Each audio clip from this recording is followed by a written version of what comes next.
pagtatalakay ngayong umaga. Okay? So, by the way, nais ko po muling i-welcome ang bawat isa. At papalad po tayo, nandito po tayo today.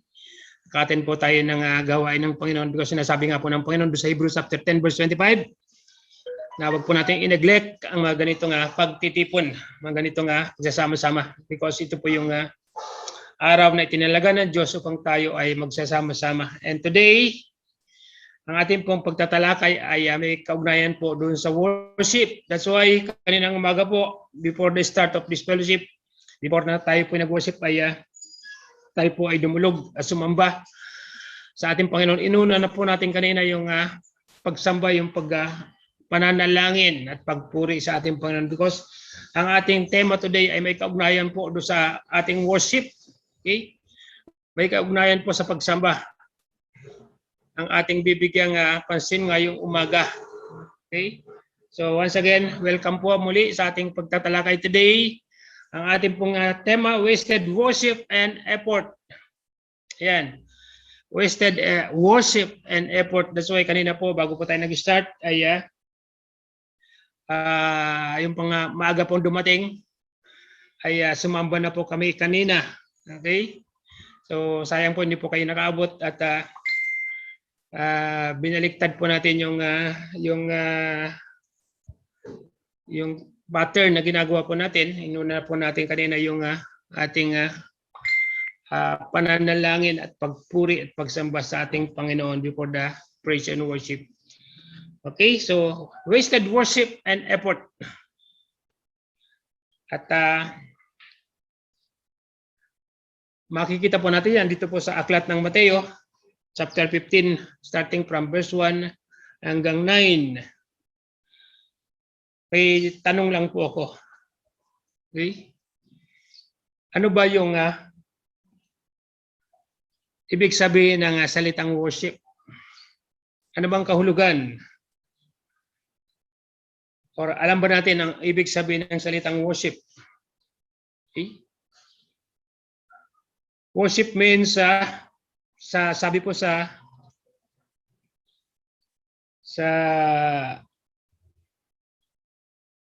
Hebrew ay latria. Hebrew meaning po ng salitang worship is latria. Na ang ibig sabihin is kneeling or prostration to do homage or make obeisance in order to express respect or to make supplication. Okay? Yun daw po ibig sabihin ng salitang worship. Sa ano naman po sa Grego is sabi po diyan is to prostrate oneself before a monarch or superior in homage. And tinignan ko rin po doon sa kay Mr. Webster, ang sabi po niya is to honor or show reverence for as a divine being. So yun po ibig sabihin ng worship. Okay? The question is, does God appreciate all worship? Okay? Yan po yung tanong. Does God appreciate all worship? So malalaman po natin yung sagot mamaya habang ito po ay ating tinatalakay kung ina-appreciate ba talaga ng Diyos ang lahat ng taong nagbibigay ng papurit pagsamba sa Kanya. Okay? Over the centuries, nakikita po natin, since the Jews, ang mga Hudyo, ay bumalik doon po sa Jerusalem from Babylonian captivity. Ang istorya po ng mga Jews kasi because of dahil sa kanilang ginagawang pagsuway sa Diyos, dahil sa kanilang katigasan ng mga ulo na hindi sumusunod sa ipinag-uutos ng Panginoon, sila po hinayaan ng Diyos na mabihag makapture. At sila ay ginawa nga mga alipin. See? Yung iba ay dinala sila sa Babylonia because ang nag-captured sa kanila is si King Nebuchadnezzar. Nung atakihin ni King Nebuchadnezzar ang kanilang kampo, natalo po sila because pinabayaan sila ng Diyos na mangyari sa kanila yun because of their disobedience. Remember po doon sa aking last na message na nung story about Daniel, di ba? Na sila ay 70 years under captivity ng Babylonian.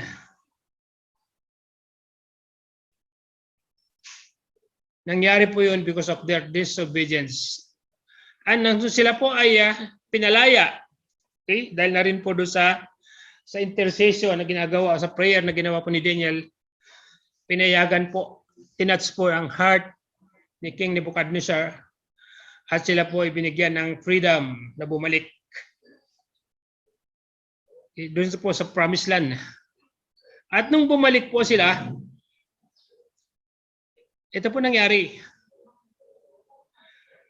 Dala-dala po nila yung hundreds of religious traditions. At ito ay kanilang idinagdag, isinama doon sa kautusan ng ating Panginoon. At ito pong mga Pharisees, mga religious leaders ng mga Hudyo, mga teachers of the law, sila po, they considered all traditions equally important kasama ng mga kautusan ng ating Panginoon, kasama ng mga God's laws. Okay? So ganun po yung nangyari. Napakarami po nilang mga dinagdag na mga katuruan o mga traditions, mga laws na dinagdag doon sa mga batas ng ating Panginoon. Okay? Totoo po may mga tradition na hindi naman masama, not bad in themselves. Because some traditions can add richness and meaning of life. May mga ganon, tradition na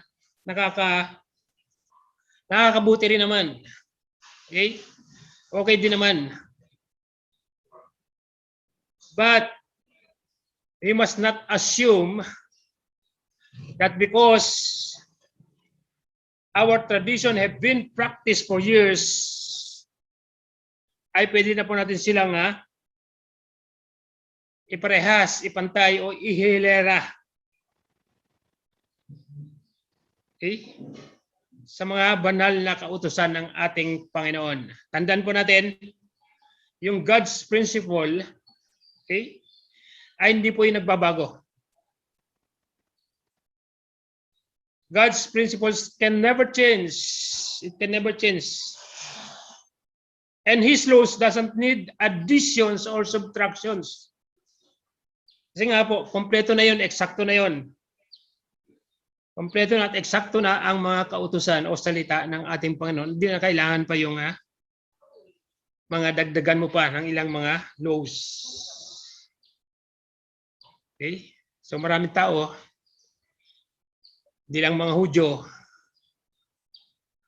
even today, maraming mga religious leaders ang idinagdag, ang mga nagdagdag sa mga laws ng ating Panginoon. Okay? Dinagdagan nila. Sabihin, hindi sila kontento. Hindi sila kontento doon sa mga naibigay na una nang ibinigay ng Diyos ng mga kanyang mga batas, kanyang mga utusan at maraming mga religious leaders. Noon pa man hanggang ngayon ay nagdadagdag ng mga maraming mga kautusan, laws and rules and regulation pagdating po doon sa pananampalataya. And now, dito po sa ating teksto, nakikita po natin, the Pharisees are questioning Jesus. Okay? Pwede pa natin tinan ang ating team, Matthew chapter, steady na po tayo dyan. Yan. So, pwede po natin tingnan. Sabi po dito is, the Pharisees and teachers of the law came to Jesus from Jerusalem and asked. Okay, ganyan po yung nangyari. May mga, si Jesus Christ, habang siya po ay nagme-ministry, okay, habang siya po ay gumaganap sa kanyang tungkulin na niatang sa kanya ng Ama, some Pharisees and teachers of the law came from Jerusalem and asked, kino-question po. Kino-question yung kanyang ginagawa, ino-obserbahan yung kanyang ginagawa, tine-check yung kanyang ginagawa, kung ito ay naaayon doon sa kanilang paniniwala, doon sa kanilang pananampalataya, doon sa kanilang mga tradisyon. Why do your disciples break the tradition of the elders? They don't wash their hands before they eat. Okay? So, kino-question po nila. Because, sabi ko nga po kanina, ang kanilang panuntunan sa buhay, they considered, okay, all traditions equally important kasama ng mga God's laws. At ito pong paghuhugas ng washing of their hands ay kasama po yan, sinama po nila doon sa kautusan ng Diyos na kailangan sundin, kailangan gawin. Because ito ay equally important kasama ng God's laws. At sabi ko nga po kanina, totoo po yun, hindi masama ang may mga tradition, may mga kaugalian tayong ginagawa na hindi naman masama. Pero hindi mo pwedeng i-insist. Hindi mo pwedeng i-insist na ito ay gawin o di kaya magkakaroon ka ng kasalanan kung hindi mo ito ginawa because hindi naman ito kabahagi do sa original na utos ng ating Panginoon. Okay? They are questioning Jesus and their question centered around a ceremonial man-made law. Okay? Yung punto ng kanilang pagtatanong, yung punto ng kanilang pagko-question kay Jesus Christ ay may kaugnayan po doon sa ceremonial man-made na kautusan na kanilang pinapractice. They would ceremonially wash their hands to signify that they were clean before they ate. Okay? Hindi po yung gusto nilang makita. Ito pong mga religious leaders na ito, they don't like the fact that Jesus' disciples didn't do this. Ayaw nila. Sabihin na ayaw nila na nakikita nila na yung mga alagad ng Panginoon na pinababayan lang ni Jesus Christ na hindi sumusunod doon sa kanilang mga alituntunin, doon sa kanilang mga regulation, doon sa kanilang mga traditions na kanilang ginagawa. Washing their hands, okay, when they eat. In other words, itong ganitong klase ng pananaw, pwede natin itong tingnan sa punto ng literal or spiritual. Because this hand washing was all about religious rules and appearances. Okay? So hindi lang naman pwede naman itong literal at pwede itong spiritual. Sa spiritual, ito po ay may kaugnayan doon po sa religious rules and appearances. Okay? Rules and appearances. Not bad actually being clean. Hindi naman masama talaga yung okay naman yung gusto nila mangyari. Kung sa literal na pamamaraan o literal na gagawin na bago ka kumain, magugas ka talaga ng kamay. O okay naman yun, not bad, actually, being clean. And ito ay, sa kanila, ito ay isang kautusan na pag di mo ginawa, ay bawal.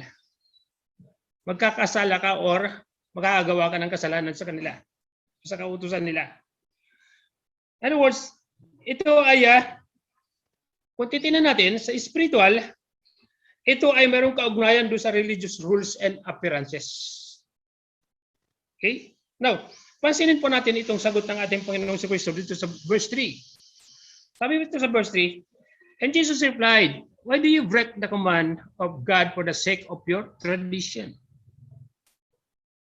Why do you break the command of God for the sake of tradition? Napansin po ba niyo yan?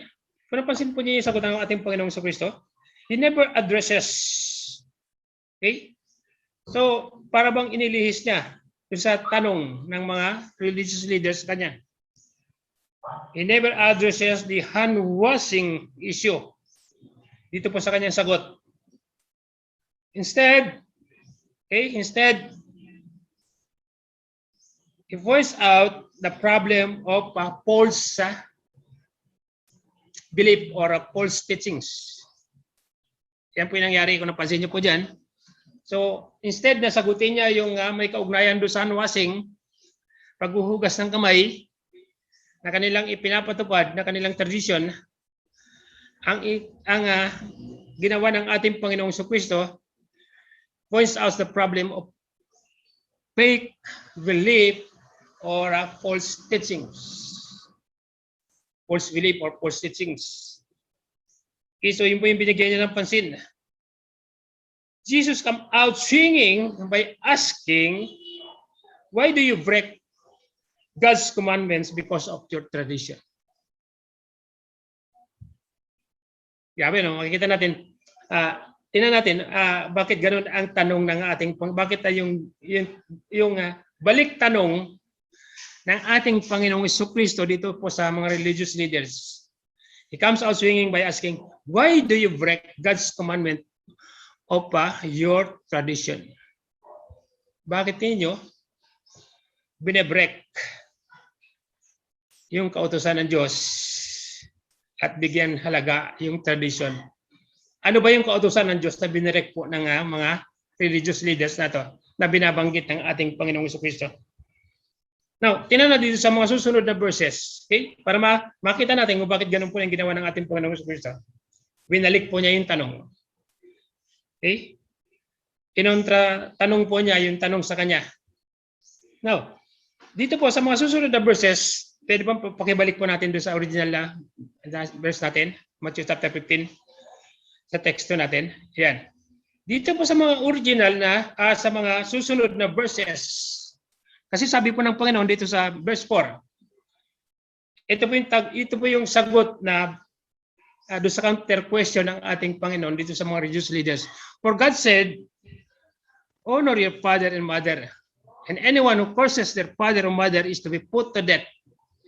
But you say that if anyone declares that what might have been used to help their father or mother is devoted to God, they are not to honor their father or mother with it. Thus you nullify the word of God for the sake of your tradition.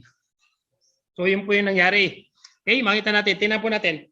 Okay? So ipinapaliwanag po ng ating Panginoong Kristo dito sa mga susunod na verses na to that they have neglected the commandment of God to honor, ano ba yung utos ng Diyos sa kanila? Na bigyan ng parangal ang kanilang mga magulang. To honor father and mother by creating a man-made law. Gumawa po sila ng man-made law na sumasalungat doon sa utos ng Panginoon na bigyang honor nila ang kanilang mga magulang. Okay? So, ibig sabihin, yung tradition na ipinalit po nila dyan is instead na magbigay ka ng honor sa magulang mo, ay ibigay mo na lamang sa Diyos. Okay? Hindi naman masama na magbigay ka ng honor kay God. But yung honor sa mga magulang ay hindi yun dapat mawala. Okay? Kasi nga po dito, pinalitan nila. Okay? Because dito sabi nila, okay lang na hindi mo na i-honor ang magulang mo because nag-honor ka naman kay God. Okay lang na yung ibibigay mo sa magulang mo ay ibibigay mo na sa God. Kasi kay God mo naman ibinigay. Okay? Yun po yung gusto nilang mangyari. Na instead na ibigay mo sa magulang mo, ibigay mo na lang kay God. Okay? Okay po yung nagbibigay tayo kay God. Pero ang binibigyan din po dito kasi ang binibigyan po ng ating Panginoong Kristo is yung In exchange, yung kapalit. Sabi na, wag mo nang ibigay, wag mo nang bigyan, wag mo nang suportahan ang magulang mo kasi nagbibigay ka na kay God. So, ibig sabihin, hindi ka na nagbabiolate ng command. Hindi ka na nagbabiolate ng utos ng Panginoon to honor your father and mother. Kasi utos po ng Panginoon ito, itong nandito sa verse 4. For God said, honor your father and mother. Pero sinasabi po ng mga religious leaders, dahil ikaw ay nag-honor na kay God, pwede mo nang itong i-disregard itong number 4. Yung pong pinag-uutos nila. Okay? So, again, mga kapatid, hindi natin pwedeng, sinasabi ng salita ng Diyos, hindi ka pwedeng mag-create ng isang man-made law that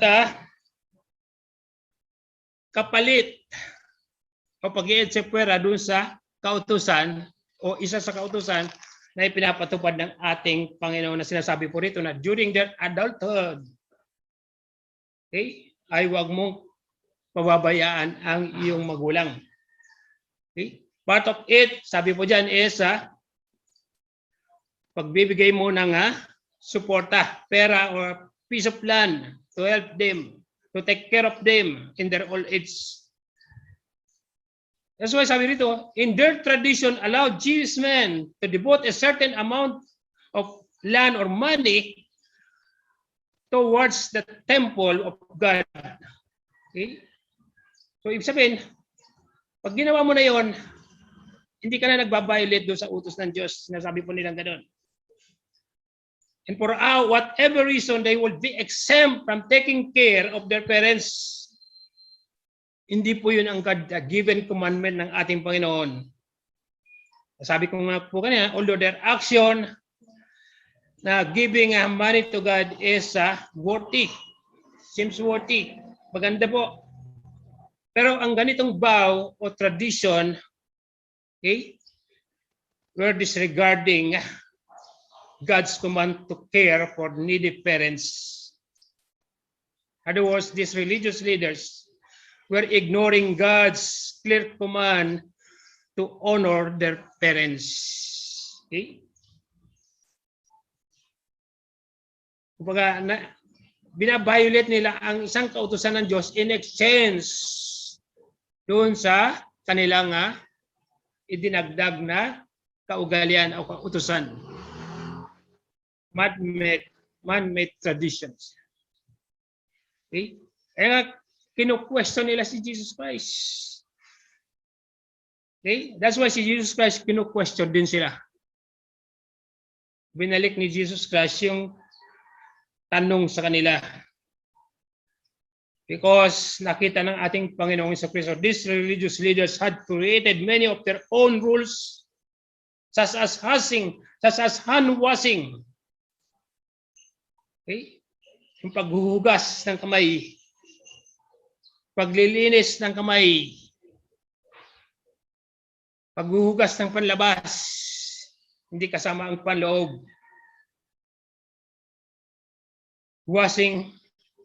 Hand washing, and some of these rules violated the direct commandments of God. Okay? Kaya nga sabi po ng Panginoon dito sa verse 7, ay sabi ng Panginoon sa kanila sa verse 7, you hypocrites, Isaiah was right when he prophesied about you. These people honor me with their lips, but their hearts are far from me. They worship me in vain. Their teachings are merely human rules. Okay? Grabe. Harap-harapan po sila, diresang sinabihan po sila ng ating Panginoon, kayo ay mga ipokrito, mga hypocrites. Ang iyong pagsamba ay hanggang labi lamang. Okay? Their hearts were far from God. Malayo ang kanilang Diyos. Sila ay nagbabanggit ng Diyos. Sila ay sumasamba sa Diyos. Pero yung puso nila, ang pagsamba nila ay hanggang labi lamang. Pero yung puso nila napakalayo sa Diyos. They worship God in vain. Okay? Ganyan po nangyayari.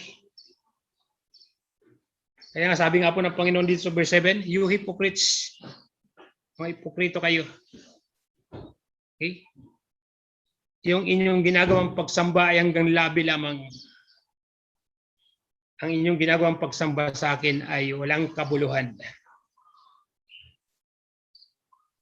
Yan po yung nakakalungkot.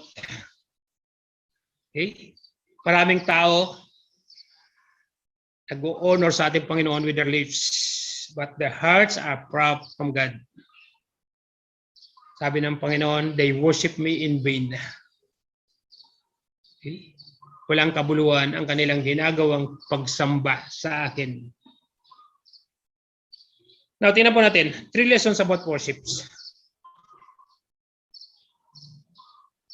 3 mahalagang aral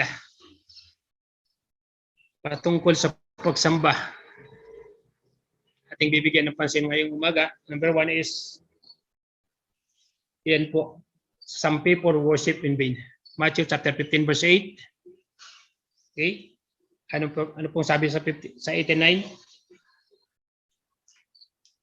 Anong sabi po sa 89? Tingnan po natin ang 89. These people honor me with their lips, but their hearts are far from me. They worship me in vain. Their teaching are merely human rules. Pwede mong pag-ibalik doon sa next slides. So, ibig pong sabihin, nakikita po natin dyan, okay? Some people are worship in vain. Nawawalang kabuluhan ang kanilang ginagawang pagsamba. Because sila po ay nakikita natin, alam natin, ito mga Pharisees na to, they worship God, they read the scriptures, they give tithes and offering, they sang songs, they prayed, they fasted, and did good deeds. Lahat po yung ginagawa nila. Ginagawa po lahat yan ng mga religious leaders. They are very faithful in doing these things. Maganda po yan. Okay? Approve ang Panginoon dyan sa kanilang ginagawa na yan. In fact, yan ay ipinag-uutos ng Panginoon. Okay? Ang basahin ng scriptures, sumamba at magbasa, magbigay ng tithes and offerings, umawit ng papuri, manalangin, mag-fasting, and doing the good deeds. Pinag-uutos pa ng Panginoon. Ang problema po, okay? Bakit sinabi ng Jesus Christ, in spite of the good things na kanilang ginagawa, in spite of this na enumerate na ginagawa nila, but Jesus said their worship was in vain. It was a waste of time, effort, and money. Bakit kaya? Bakit kaya ganun ang sinasabi ng Panginoon? Okay? That's why we as Christians, okay, bilang mga tagasunod ni Kristo, we need to stop and think about this truth. Okay? Why? In spite of these good things na enumerate na ginagawa po ng mga leaders nato, ay meron pong komento ang Panginoon sa kanila. That's why sabi po rito, as a Christians, we need to stop and think about this truth. That a person can worship God in vain. Pwede pala yun, di ba? Nangyayari pala yung gano'n na ginagawa mo na ang lahat. Okay? Sinusunod mo na yung lahat, pero sinasabi pa rin ng Panginoon is, your worship is in vain. Ang ibig sabihin is not enough to go to church, praying, tithing, giving an offering, and doing good deeds. Pwede itong hindi magpagbigay ng fleece, kaluguran sa ating Panginoon. That's why, bilang wise person, we need to seek and know the reason why the Pharisees' worship is useless. Gaya nga po sinabi ng Teacher Ramey noon, di ba? No kanyang pagsasalita last Sunday. You need to look for an answer. You need to search for an answer doon sa scripture na nabasa mo, doon sa scripture na narinig mo. Why? Bakit meron ganun? Ano bang ibig niyang sabihin? Bakit in spite of the fact na ginagawa mo ng lahat ng mga gandang bagay, doing good deeds, giving out tithes and offering, praying, tithing, fasting. But then again, sabi ng Panginoon, your worship is in vain. That's why we as Christians as a wise person, you need to seek to know the reason why the Pharisees worship is useless. Bakit naging useless yung kanyang ginagawa? As a Christian, we need to learn from the mistakes of the Pharisees, because the mistakes of the Pharisees is yung kanilang ginagawang pagsamba is hanggang bibig lamang. Okay? Not in the heart. Wala sa puso. Okay? Kumbaga sa isang tomb, malinis yung panlabas, pero yung panloob ay madumi. Okay? That's why we lang mga Kristiyano, we need to learn from the mistakes of the Pharisees, because baka na di natin napapansin, okay yung ginagawa ko, sumasamba ako, nagsisimba ako, umaaten ako ng mga gawain, doing good things ako, doing good deeds ako, nag-o-offer ako, nagbibigay ako ng tithes. How about si God? Anong masasabi niya doon sa ating ginagawa? Ano ang komento ni Lord doon sa ating ginagawa? That's why we need to seek, we need to learn from this message, from this scripture, from this story ng mga religious leaders. The religious leaders are doing good for the Lord, for God. But ang sabi ng Panginoon, walang pa rin kabuluhan yung kanilang ginagawa. Okay? So, some people are worship in vain. Walang kabuluhan. That's why, ulitin ko po, as wise person, you need to know the reason why the Pharisees worship is useless. As Christian, you need to learn from the mistakes of the Pharisees. Ano yung mistakes nila? Because hanggang bibig lamang po yung kanilang ginagawang pagsamba sa Panginoon. Hanggang bibig lamang po yung kanilang ginagawang pagpapakita ng pagpurit pagsamba sa ating Panginoon. Wala sa puso. Okay? Kasi meron silang gusto mangyari. Yung ginagawa nila, taliwas. Yung sinasabi nila, o yung ipinapakita nila at sinasabi nila, taliwas doon sa kanilang ginagawa. Yun nga po yung nangyari kanina, yung una. Halimbawa natin, na binabali nila yung kautusan ng Panginoon in exchange of the rules of their traditions. Okay? Mas ini-insist nila yung gusto nila kaysa doon sa gusto ng ating Panginoon. That's why sila po ay sinabi ng Panginoon, yung inyong ginagawang pagsamba sa akin, walang kabuluhan. Okay? Walang bisa. Pagsasayang lamang ng oras at panahon. Pagsasayang lamang ng pera. Okay? Pag sana dumating sa punto na ganun po yung sasabihin, ganun po yung comment ng Panginoon sa bawat isa sa atin. Okay? In vain. Walang kabuluhan. Number 2. Some places tradition above or on the same level with the scriptures. Medyo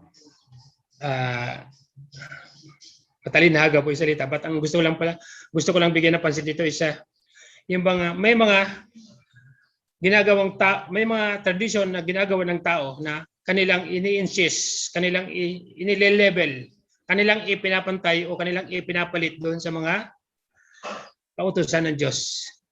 Okay? Kaya po ng mga pinag-aralan natin ito, itong mga religious leaders na ito, meron silang mga traditions na gusto nilang i-level, gusto nilang ipantay, o gusto nilang isama doon sa mga kautusan ng ating Panginoon. Okay?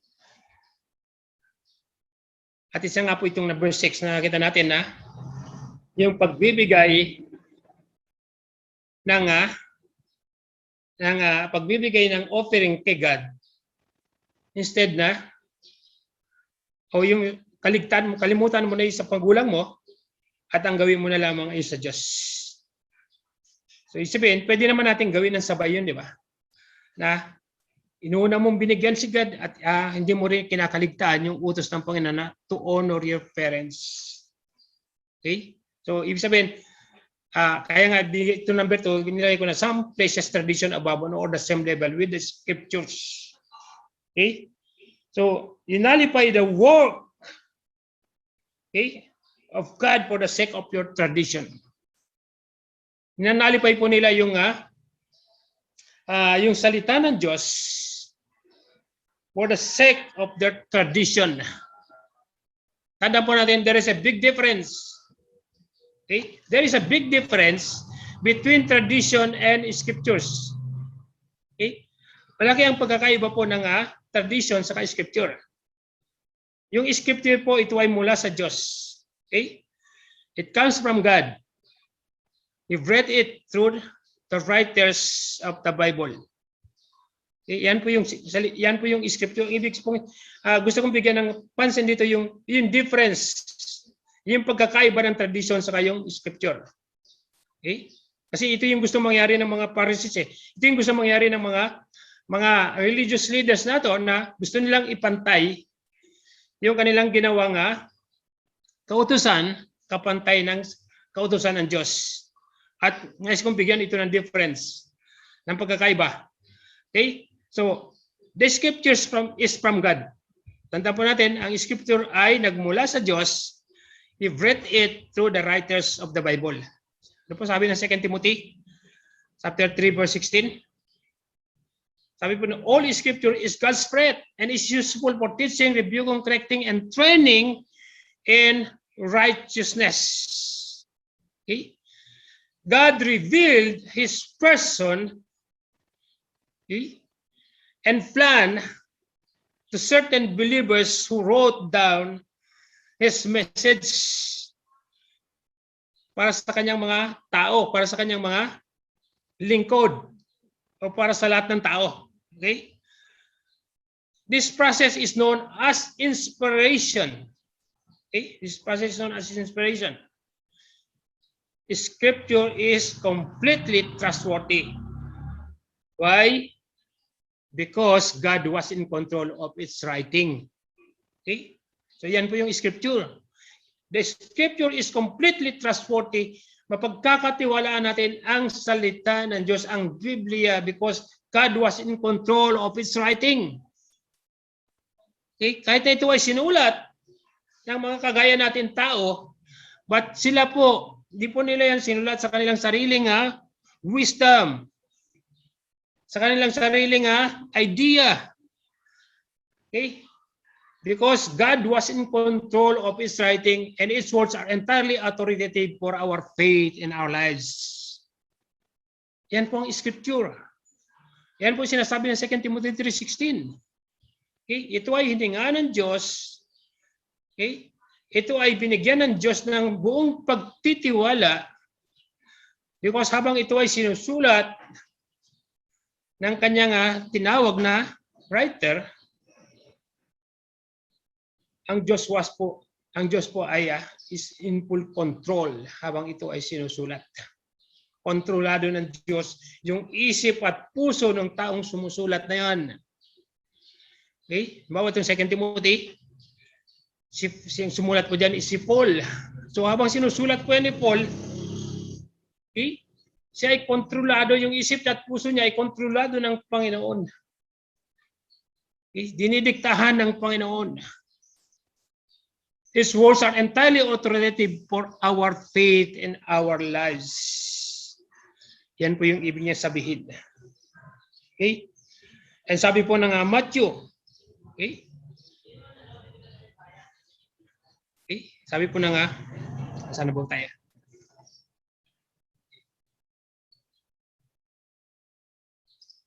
Ayan. So, ibig sabihin, tradition is, ito ay mula lamang sa tao. Hindi kagaya ng scripture, ito ay mula sa Diyos, but tradition comes from man. Okay? Si Peter po, okay, si Peter po, makikita natin dyan sa 2 Peter chapter 1, verse 20-21. Ano po yung sinasabi ni Peter dyan? Ano po yung reminder na ipinapakita po dyan sa atin ni Peter? Sabi po, basahin natin. Above all, you must understand that no prophecy of scriptures came about by the prophet's own interpretation of things. For prophecy never had its origin in the human will, but prophets through human spoke from God as they were carried along by the Holy Spirit. Grabe, di ba? Diyan po, malinaw po na sinasabi ni Pedro, okay? No prophecy of Scripture came about by the prophet's own interpretation. Yung mga prophet na yon, mga prophet na binabanggit po dito sa Bible, hindi po sa kanila galing. Yung mga sinasabi nila, yun po ay galing sa Diyos, ayon po dito sinasabi ni Pedro, 1 Peter chapter 1, 20-21. Kinakausap po sila ng Panginoon, and through them, nangungusap ang Panginoon, at pamamagitan nila ay inilalabas nila, isineshare nila. Okay? They are the channel of the Word of God. Ginagamit lang sila ng Panginoon. Okay? Ang Panginoon po, nangungusap siya sa mga propeta. Yung mga propetang tinawag niya. At ang mga propeta na ito na kanyang kinakausap ay sila naman ang naglalabas, sila naman ang nagre-reveal, sila naman ang nagpapasa ng salita ng Diyos sa tao. Iba naman yung sinusulat nga nila dito sa Bible. Okay? Para mabasa, para makita, para maunawaan. And that's the difference between a tradition and the scriptures. Reading po, the scripture that come from the creative work of the prophets, but ito ay mula sa Diyos. While the tradition is mula lamang sa pananaw ng mga tao. Kaya't wag na wag po nating ilalagay o ipapantay ang isang pamahiin, isang tradisyon on the same level with the scriptures. Okay? At nasabi ko nga po kanina, ang salita ng Diyos ay kompleto na. Hindi naman na ito kailangan pang dagdagan pa. Okay? Hindi mo na kailangan mag-create pa ng isang kautusan, ng isang tradisyon para dagdagan pa.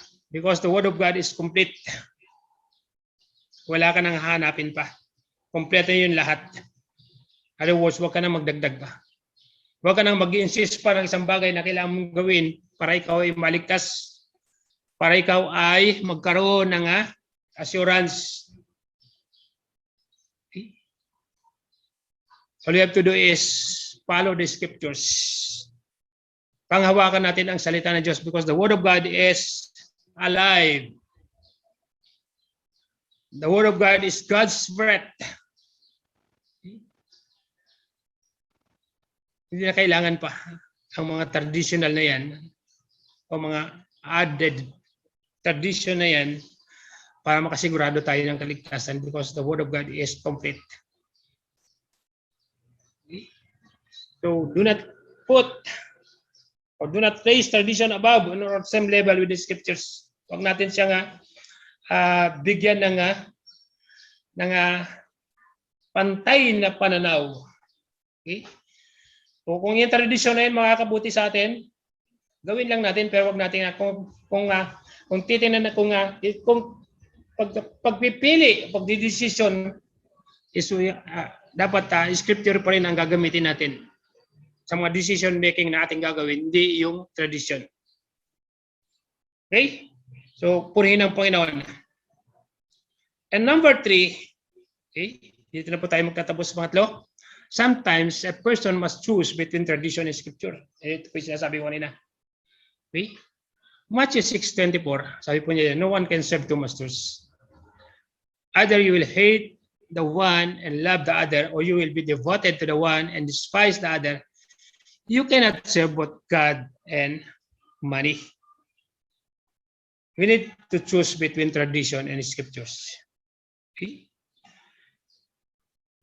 Nasabi ko nga po kanina, some tradition is good. May mga tradition na maganda, nakakatulong. Pero, dapat ang tradition must always bow to the Bible. Okay? Tandaan po natin, ang tradition must always bow to the Bible. Dapat siya ay nasa ilalim ng Bible. Nasa ilalim ng kautusan ng Diyos. Okay? Okay lang yan kung yan ay maganda, pero nasa ilalim pa rin siya. Okay? Kailangan pa rin niyang mag-bow doon sa salita ng Diyos. Kailangan pa rin siyang magpailalim, magpa-under doon sa scripture, doon sa salita ng Diyos. Whenever tradition and scripture class, kung nagka-class, okay, nagkakaroon ng banggaan ang tradisyon at ang scripture, ang salita ng Diyos, tradition is always wrong. Okay? Tradition is always wrong. We should keep the tradition that honor God and His word. But we should refuse to honor tradition that fight against the Bible. Okay? Pwede po yun? So again, dapat marunong tayong pumili, okay, between tradition and the scriptures. Okay? Dapat alam natin kung nagkaka-class na, kung nagbabanggaan na, kung nag-aagawa na sila, as a Christian, dapat alam mo kung ano yung iyong bibigyan ng pansin, bibigyan ng halaga. Okay? You should refuse to honor tradition that fight against the Bible. Okay? Sabi nga doon, binasa natin kanina, Matthew 6:20, no person can serve two masters. Kaya kailangan natin ang pumili. We must choose between tradition and scriptures. At ito pong mga Pariseo po dito sa kwento, they choose tradition instead of the scriptures. Okay? Pinapakita po dito sa kwento, itong mga religious leaders na to, the Pharisees and the teachers of the law, they choose tradition instead of the scriptures.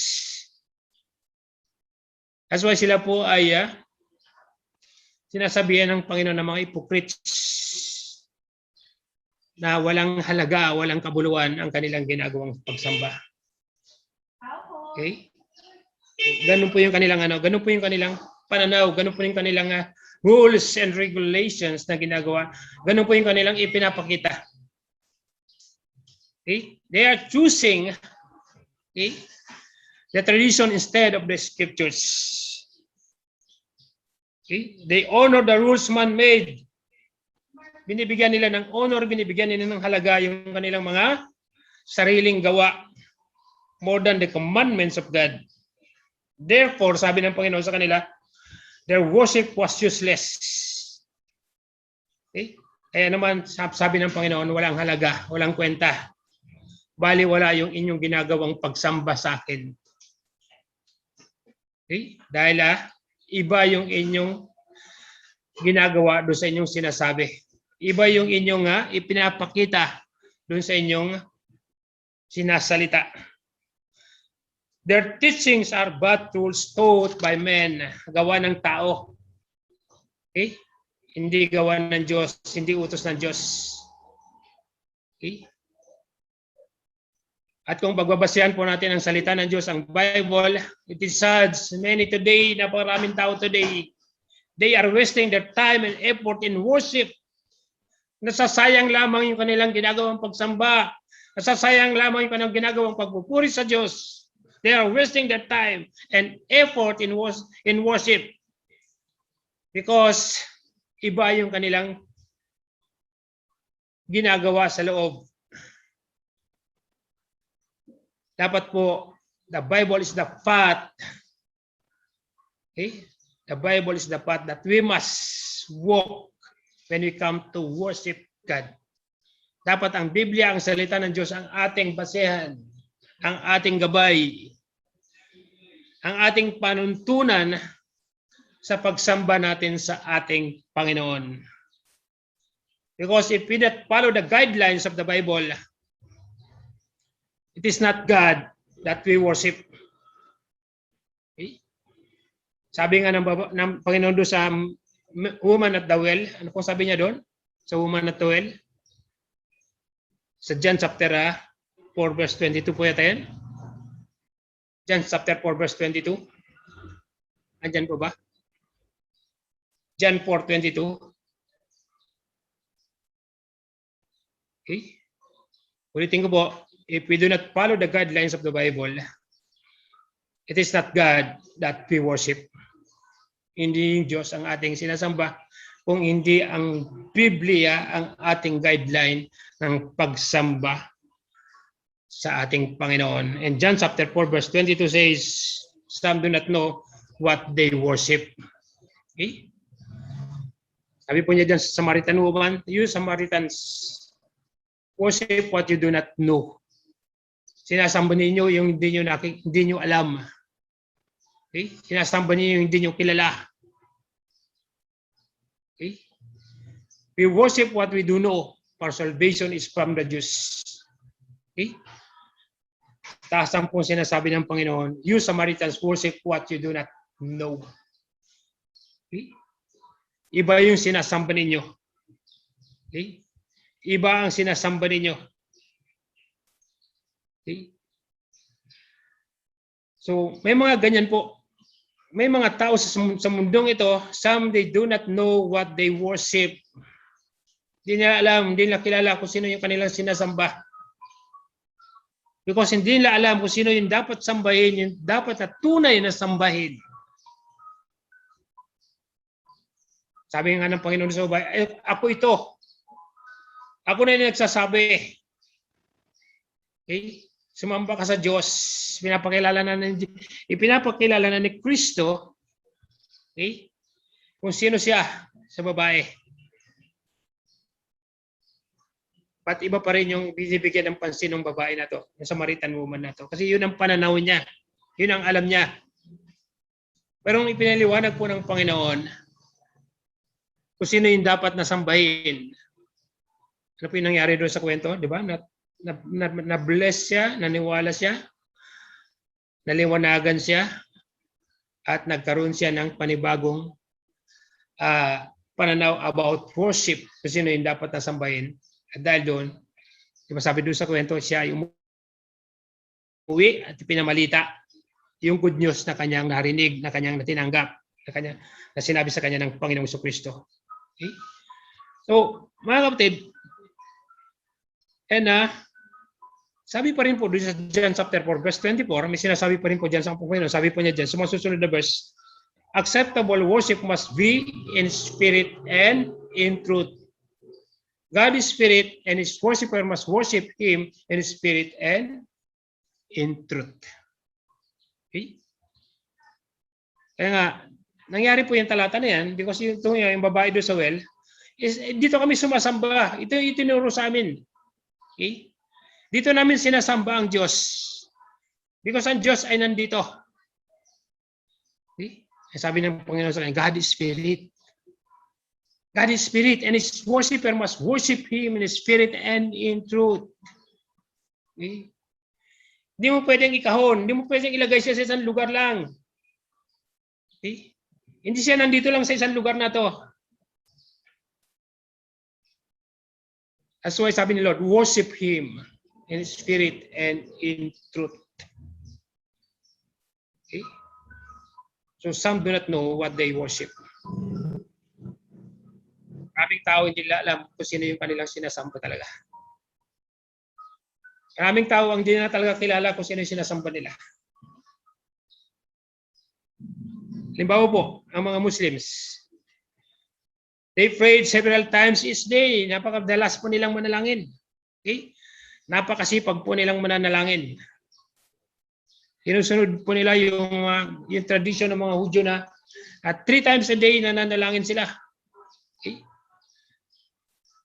They prayed several times, but since they do not pray in the name of Jesus, okay? Kung titinan mo yung prayer nila, okay?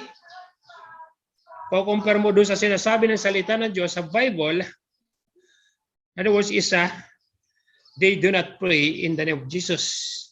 So kung sila po hindi nananalangin sa pangalan ni Jesus, they are worshiping in vain. Okay? Ayon po sa Bible. Okay? Kung pagbabasehan po natin ang salita ng Diyos, na sinasabi ng Diyos na kahit na ikaw ay at madalas manalangin, regular kang nananalangin, kung hindi ka naman nananalangin sa pangalan ng Panginoon Jesucristo, okay? They are worshiping in vain. Hindi po ibig sabihin nun. Kaya hindi pwedeng pagbasihan yung hindi mo pwedeng pagbasihan yung babad sa panalangin. Babad sa mga religious na gawain ng isang tao kung hindi naman ayon sa Biblia yung kanyang pamantayan ng kanyang paggawa o pananalangin. Worshiping in vain pa rin ang sinasabi ng Panginoon sa kanila ayon dito sa Bible.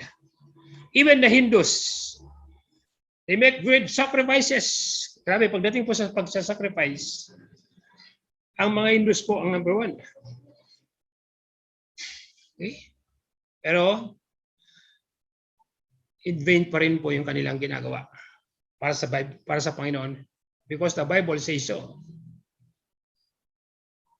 And may mga others, halimbawa, they crawl for miles on their knees. Okay?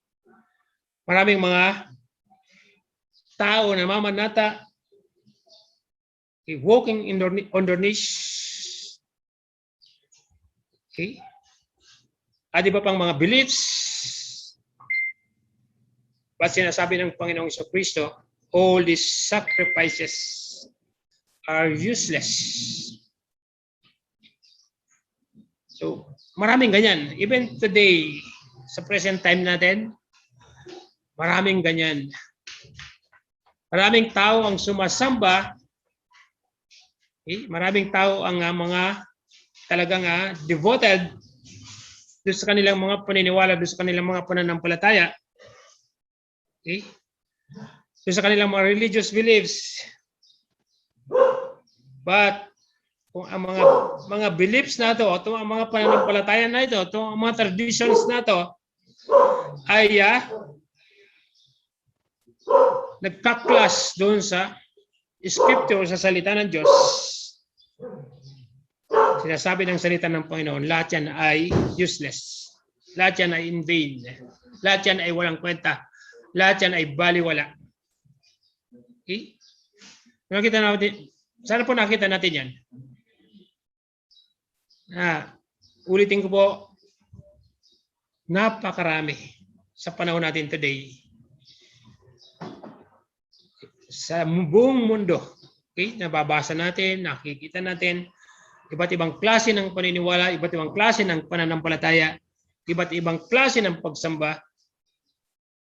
But again, ang sinasabi po ng salita ng Diyos, kung tayo po ay naniniwala ng Biblia ay salita ng Diyos, at kung yung mga ginagawa na naisalungat, hindi ayon sa salita ng Diyos, sabi ng salita ng Diyos, sabi ng Panginoon, it is useless. Walang kabuluhan ang kanilang ginagawang pagsamba. Because they do not please God. And since they do not walk in the light of God's command o sa utos ng Diyos. Okay? Kung tinatawag natin ang Diyos na Panginoon, or kung dinedeklara natin sa buhay natin na si Jesus Christ ay Lord natin, Panginoon natin, we should keep His commandments.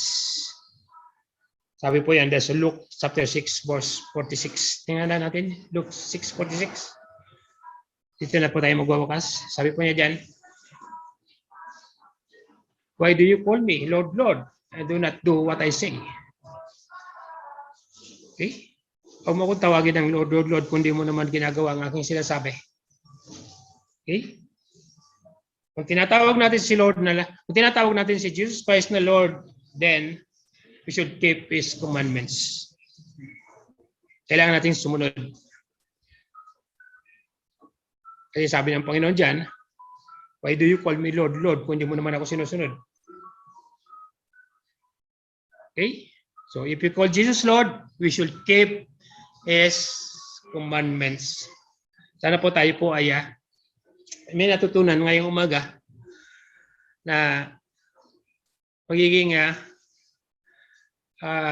daan natin, magiging tulay natin, magiging sangkalan natin sa ating pang-araw-araw na buhay na kailangan po natin maging wise. Okay? Kailangan po natin maging wise sa ating mga decision making natin ginagawa sa buhay. Nang sa ganoon, hindi po mabaliwala yung ating ginagawa. We need to learn, we need to seek, okay? We need to scrutinize lahat ng mga kailangan natin gawin. Nang sa ganoon, tayo po ay hindi mapagsabihan ng Panginoon, ang ginagawa mo ay walang kabuluhan. Ang ginagawa mo ay useless. So once again, mga kapatid, sana po tayo napagpala ng salita ng Diyos today. So let us pray. May request our dear sister Elijah to give us a closing and benediction today. So let us pray, mga kapatid.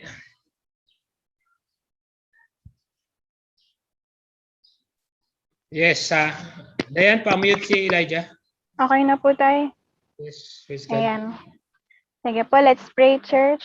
Father, we praise you, we honor you, Lord. We glorify you this day, Panginoon. And right now, Lord, we thank you so much for your word, Panginoon, na inihatid mo po sa amin ngayong umaga, Lord, that we must worship you in spirit and in truth, Lord, na mag-worship kami ng walang pagpapanggap, Panginoon. Sasamba kami ng may kabuluhan dahil yun ang deserve mo, Panginoon. And every one of us, Lord, will worship you not just because sinabi mo, but we will worship you because we love you, Lord.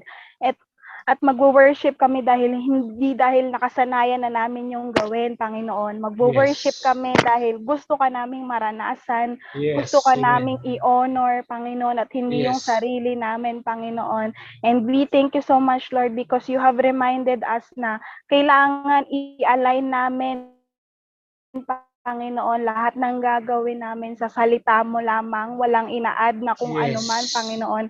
But only, Lord God, in your word, Panginoon, yun lang ang basihan, Panginoon, sa lahat ng gagawin namin sa buhay, Panginoon. And we thank you so much, Lord, sa ginamit mo ngayong umagang ito, si Pastor, Panginoon. Lord, continue to strengthen him. Continue, Lord God, to anoint him, to bless his family, Panginoon. Lord, I pray, Lord, that you cover him with your most precious blood. Ganon din ang kanyang buong pamilya, Panginoon. And I pray, Lord God, sa kagalingan niya, Panginoon, kung may mga karamdaman man ang bawat isa sa amin dito, Lord God, sa bawat miyembro namin, Lord, we receive the healing that comes from you in the name of Jesus. Right now, Lord, physical man yan, mental, Lord, emotional, oh God. In every aspect, Panginoon, we receive the healing from you, oh God. And we receive also, Lord, rest, Panginoon, na kailangan ng bawat isa, yung mga nagtatrabaho, yung bawat leaders, Panginoon, yung mga housewife, Lord, lahat kami, Panginoon, kailangan namin ng kapahingahan. And we thank you so much, Jesus, dahil na-receive na namin iyon ngayong umagang ito, Panginoon. And right now, Lord, I also pray, Lord, na bigyan mo po ng provision ang bawat isa. You know our needs. You know, Lord God, every desire, Panginoon, ng puso namin, Panginoon, sa lahat, Panginoon. Alam mo, Lord, na may nahihirapan, Panginoon. We pray, Lord God, na abutin mo sila. Abutin mo po ang bawat isa, Panginoon, sa lahat ng kanilang pangangailangan. Alam ko, Lord, ibubuhos mo ang iyong pagpapala, Panginoon. Ibubuhos mo ang provision na nanggagaling sa inyo, Panginoon. We pray that give us mercy, oh God. Give us grace, Lord God, na kahit di namin deserve, alam namin, Panginoon, ibibigay mo, Panginoon. And salamat, Lord, for everything na ginawa mo sa buhay namin. We just want to thank you for this day. Maging grateful lang po tayo, church.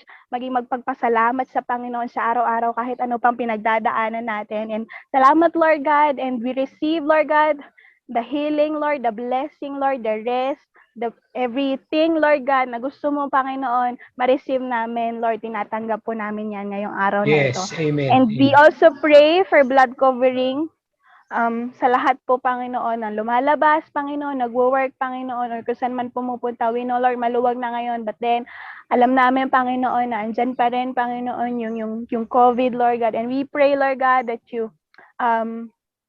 give us security, Panginoon. Protect us, O God.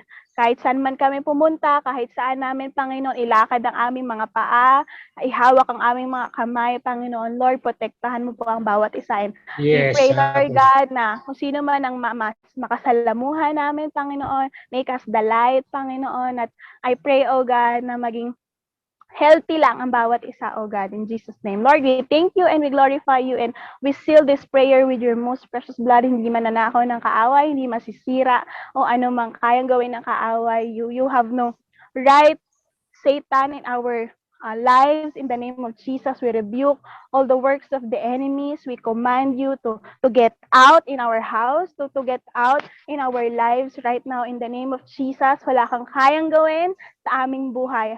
Ang Panginoon lamang ang may kayang gawin. Ang Panginoon lamang ang dapat na nabubuhay sa amin. Salamat, Panginoon, Yes. and we Amen. continue to glorify you. We continue to honor and worship you. In Jesus' mighty name we pray. Amen. Amen. Amen. Amen.